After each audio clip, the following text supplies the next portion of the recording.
খুব আশা করে গিয়েছিলাম আলাদিন মোটরসে জিপিএক্স ডেমন বাইকটি পারচেস করতে, বাট আফসোস বাইকটি নিতে পারলাম না। আমাদের কপাল খারাপ বা ব্যাড লাক যেটাই হোক।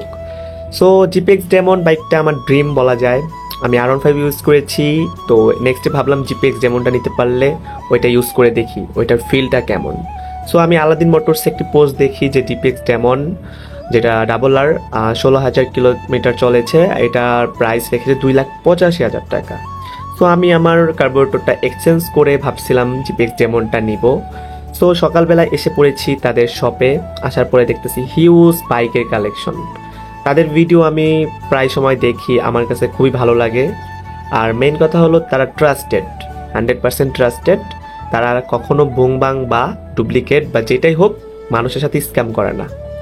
এক কথায় তারা ভালো প্রোডাক্ট দেয়। তো আমি জিপিএক্স যেমনটা দেখলাম, ফিজিক্যালি দেখে কন্ডিশন 100%-এ 80% ঠিক আছে, 20% ইউজ বাইকের একটু কন্ডিশন খারাপ থাকেই, এটা স্বাভাবিক, এটা কোনো কথা না। তো বাইকটা দেখার পরে আমি ভাইদের বললাম যে ভাই আমার বাইক এই কাহিনী, বলতেছে আপনার বাইকের যে নাম্বার এটা হলো মানে কাগজ করেছিলাম সাভার বিআরটি থেকে।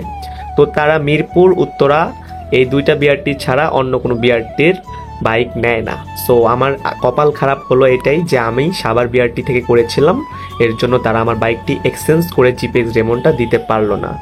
তো যাই হোক গাইস, কিছু করার নাই, কপালে ছিল না হয়তো, তার জন্য নিতে পারিনি। তো তোমরা যারা বাইকের নাম্বার করবে অবশ্যই ট্রাই করবে, সব সময় ট্রাই করবে ঢাকা মেট্রো মিরপুর থেকে নাম্বার করার। কারণ মিরপুর থেকে নাম্বার করলে বাইকের দামটা বলে ঠিক থাকে, অন্য কোথাও থেকে নাম্বার করলে বাইকের দাম ভ্যালু সব কমে যায়। তো যাই হোক গাইস, আমার বাইকটি চলেছে 5,080 কিলোর মতো।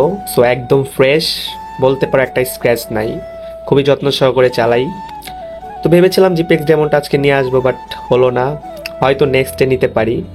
তো যারা যারা তোমরা জিপিএক্স ডেমন নিবে, আমি সাজেস্ট করতে পারি নিয়ে ট্রায়াল দিতে পারো 5-6 মাস চালিয়ে। কারণ প্রতিটা বাইকেরই একটা অন্যরকম ফিল নিতে হবে। যেমন আমি আমার ফার্স্ট বাইক ছিল monotone, second bike R15, third bike carburettor.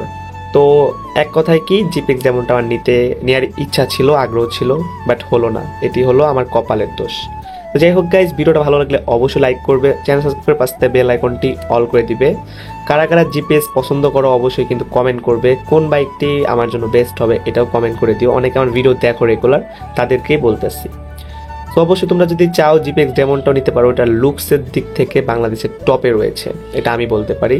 এখন অনেকে R15 ইউজ করো, তারা বলতে পারো কিভাবে টপে। গাইস আমার কাছে আমার মতামত, আমার কাছে তোমার মতামত তোমার কাছে। আমার কাছে জিপিএক্স ডেমনটার লুকসটা বেস্ট লাগে। ওটার মাইলেজ কি নেকি A to Z অত কিছু জানি না, বাট লুকসটা বেস্ট, এর জন্য আমি জিপিএক্স ডেমনটা নেওয়ার প্ল্যান করেছিলাম। যাই হোক গাইস, হয়তো সামনে আসবে তোমাদের জন্য, অবশ্যই আমার জন্য দোয়া করবে। এবং কি যারা যারা বাইক নেবে তাদের জন্য বলতে চাই, অবশ্যই নিজেরা টাকা জমে বাইক কেনা ট্রাই করবে, এবং কি অবশ্যই সাবধানে বাইক চালাবে। তো সবাই ভালো থাকবে, সুস্থ থাকবে, নিজের পাশে ভালো রাখবে। দেখা হবে নেক্সট কোনো ভিডিওতে। এ পর্যন্ত সবাই ভালো থাকবে, আল্লাহ হাফেজ গাইস।